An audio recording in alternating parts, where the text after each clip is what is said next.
স্বাগতম সবাইকে অষ্টম শ্রেণীর প্যাটার্ন এ অধ্যায়টিতে। আজকে আমাদের আলোচনার বিষয় হচ্ছে ম্যাজিক বর্গ কি করে নির্ণয় করতে হয়। তা আজ আমরা আলোচনা করব 4x4 ক্রমের ম্যাজিক বর্গ নির্ণয়। প্রথমে আমরা একটি বর্গক্ষেত্র নিব। এই বর্গক্ষেত্রটিকে 16টা ভাগে ভাগ করব। তা আমরা যদি লক্ষ্য করি এখানে 16টি ঘর আছে। এই 16টি ঘরে আমাদের 1 থেকে 16 পর্যন্ত সংখ্যাগুলো বসাতে হবে, কিন্তু কোনো সংখ্যাগুলো রিপিট করা যাবে না। আর আমাদের যে ম্যাজিক সংখ্যাটি হবে এই ম্যাজিক সংখ্যাটি হলো 34। তা আমরা এটা নির্ণয় করার জন্য আমরা প্রথমে কোনাকুনি দুইটি দাগ দিব। এবার আমাদের ক্রমিক সংখ্যাগুলো গুনিয়ে বসাতে হবে।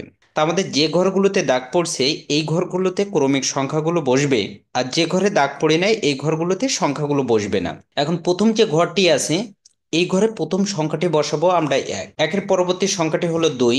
তাহলে এই ঘরে কোনো দাগ নেই, এই জন্য এই ঘরের সংখ্যাটি বসবে না। এর পরবর্তী সংখ্যাটি হলো 3। এই ঘরে কোনো দাগ না থাকার কারণে এ ঘরের সংখ্যাটিও বসবে না। এর পরবর্তী সংখ্যাটি হলো 4।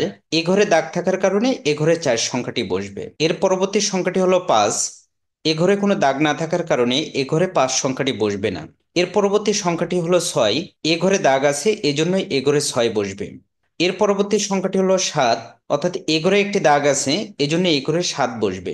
এর পরবর্তী সংখ্যাটি হলো 8। এ ঘরে দাগ না থাকার কারণে এ ঘরে কোনো সংখ্যা বসবে না। 8-এর পরবর্তী সংখ্যাটি হলো 9। একইভাবে এখানেও কোনো দাগ না থাকার কারণে এখানেও কোনো সংখ্যা বসবে না। 9-এর পরবর্তী সংখ্যাটি হলো 10। এ ঘরে দাগ আছে এজন্য এ ঘরে বসবে 10। 10-এর পরবর্তী সংখ্যাটি হলো 11। এখানে দাগ থাকার কারণে এখানে 11 সংখ্যাটি বসবে। 11-এর পরবর্তী সংখ্যাটি হলো 12। এ ঘরে দাগ নাই এজন্য 12 সংখ্যাটি বসবে না। 12-এর পরবর্তী সংখ্যাটি হলো 13। এ ঘরে দাগ আছে এজন্য এখানে 13 বসবে। 13-এর পরবর্তী সংখ্যাটি হলো 14, তাহলে এখানে 14 বসবে না। 14-এর পরবর্তী সংখ্যাটি 15। 15 এখানে বসবে না। 15-এর পরবর্তী সংখ্যাটি 16। যেহেতু এ ঘরে দাগ আছে এই জন্য এখানে 16 সংখ্যাটি বসবে। এবার আমরা কোনাকুনি যে দাগ দুটি দিয়েছিলাম এই দাগ দুটি মুছে দেব।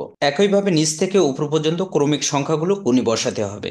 যে ঘরগুলোতে সংখ্যা বসছে এই ঘরগুলোতে আর নতুন করে কোনো সংখ্যা বসাতে হবে না।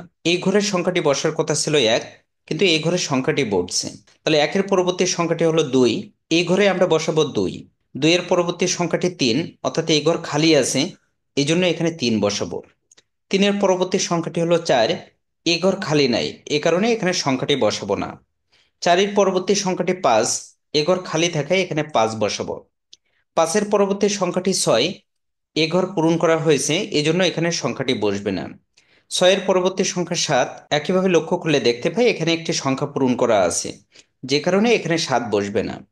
7-এর পরবর্তী সংখ্যাটি হলো 8, তাহলে এই ঘরে আমাদের 8 বসাতে হবে। 8-এর পরবর্তী সংখ্যাটি হলো 9, তাহলে এই ঘরটি খালি আছে, তাহলে এই ঘরে আমরা বসাবো 9।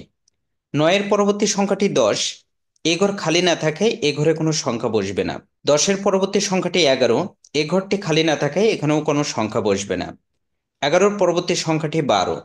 এ ঘর খালি থাকায় এ ঘরের সংখ্যাটি বসবে 12। 12-এর পরবর্তী সংখ্যাটি হলো 13। এ ঘর খালি না থাকায় এ ঘরে 13 সংখ্যাটি বসবে না। 13-এর পরবর্তী সংখ্যাটি হলো 14, তাহলে এ ঘরে বসবে 14। 14-এর পরবর্তী সংখ্যাটি হলো 15, তাহলে এই ঘরের সংখ্যাটি বসবে 15। এখন আমরা যে কোনো রো কলাম অথবা কর্ণ বরাবর যদি যোগ করি তাহলে যোগফল আসে 34। তা আমাদের ম্যাজিক সংখ্যাটি ছিল 34। এখন আমাদের প্রশ্ন হতে পারে এই ম্যাজিক সংখ্যাটি যে 34, এই 34 আমরা কিভাবে নির্ণয় করব।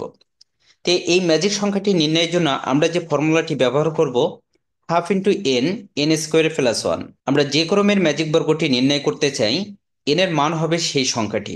এখন এন এর পরিবর্তে যদি আমরা 4 বসাই, 4 বসানোর পরে যদি আমরা ক্যালকুলেশন করি তাহলে ক্যালকুলেশন করলে আমাদের যে মানটি পাওয়া যায় এই মানটি হলো 34। এই জন্য আমরা ম্যাজিক সংখ্যাটি বলেছিলাম 34।